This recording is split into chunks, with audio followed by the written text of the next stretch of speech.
you did not have gold. And so Richard Nixon went to Camp David and then on Sunday announced to the world, we gave our word, but we don't have to keep it. And he tore up Bretton Woods. That's what he repudiated, a treaty obligation, just repudiated it.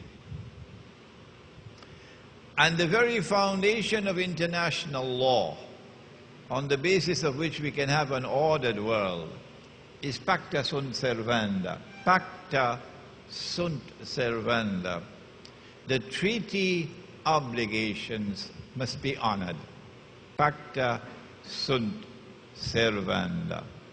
Treaty obligations must be honored. Surah Al-Ma'idah begins with that same statement. At the very beginning of Surah Al-Ma'idah, when you give your word, you must keep your word. And if you cannot, then seek forgiveness from Allah, give charity, free a slave, fast, and make tawbah, repent for it. But no, he said, we gave our word, we don't have to keep it. And he tore it up.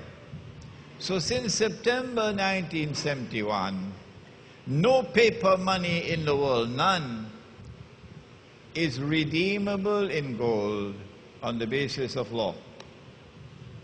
It's just paper. By 1973, when the war took place between Israel and the Arabs, the US dollar had collapsed to 160 from 35, 160. By January 1980, when the Soviet Union invaded Afghanistan, the US dollar collapsed to 850 to 1 ounce of gold. And as we speak now, you can go on the internet and check. I'm sure it's somewhere around 1,000 now as I speak. Above 1,000, above, just cross 1,000. What happens when the value of money falls? The answer was provided in 1931 with that test shot. If you did not understand it, what happened in 1931 should make it clear that when the value of this money falls, people are ripped off. There's a massive transfer of wealth from the unsuspecting masses to that predatory elite. This is the biggest rip-off that mankind has ever had the misfortune to experience from the time that Adam alayhi salam set foot on earth to this day. And you don't need a degree in economics to understand it. I have just explained it to you so simply. It is so easy to understand. I didn't even have to use any sophisticated, complicated language. Even a farmer could understand what I have just explained. This is riba. And they have used this bogus and fraudulent and utterly haram monetary system as a vehicle for riba. And they have ripped off mankind, and the rip-off is complete. It's finished. They have already impoverished the masses around the world. And they have already transferred that wealth to the elite around the world, who now live in unprecedented wealth and luxury.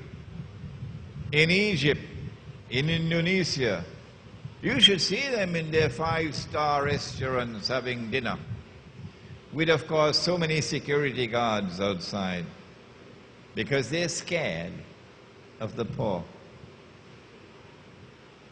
The rip-off is complete through Riba.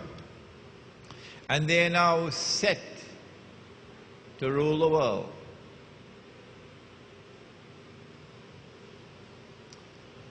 But this is not the end of the story. Tomorrow they would not need the paper money anymore.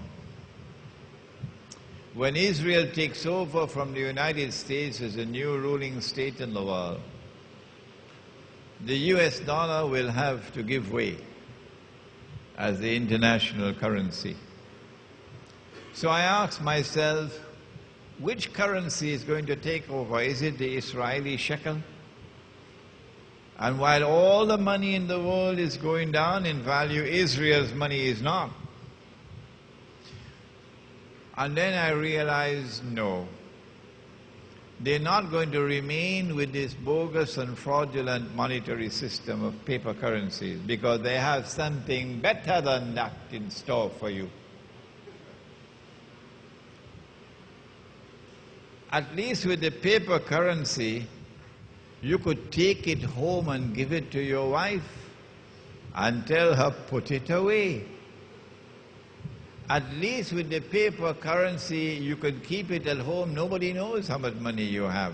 At least with the paper currency, you could give it in charity and nobody would know how much you gave and who you gave it to. They don't want you to do that. They don't want you to be able to conceal from them how much you have.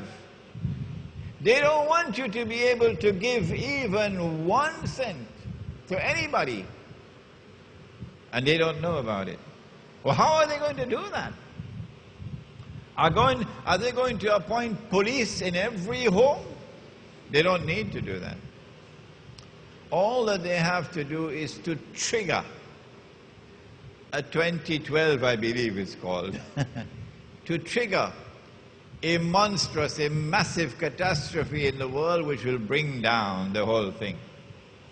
The US dollar crashes, and it'll bring down with it all the paper money in the world. And if you're caught with the paper, you can use it as wallpaper. And they have something to replace it. It's money you can't feel, you can't touch. It's money you can't see. Who is going to accept money I can't see and money I can't touch? No. They're going to say, well, we're bringing to the world progress. It's called a cashless economy. And that's supposed to be progress. A cashless economy. You can't pay with paper anymore. That's old-fashioned. No.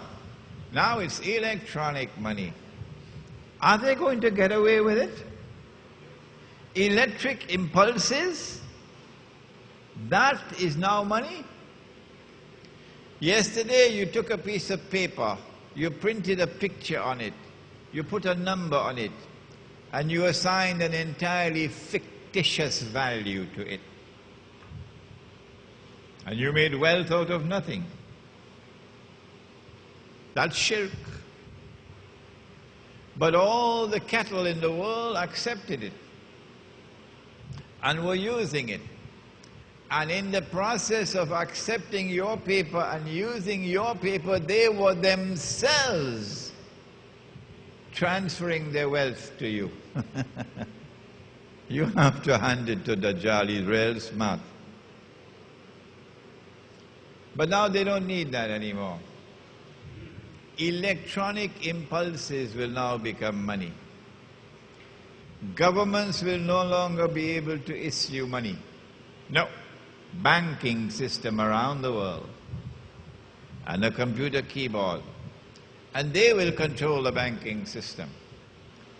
And so all the money in the money system of the world will be in the banking system. And so they will know how much money you have, you can't hide it. And they will know how you're using your money. They will know when you bought and how much you bought and how much you paid. Every single thing is recorded.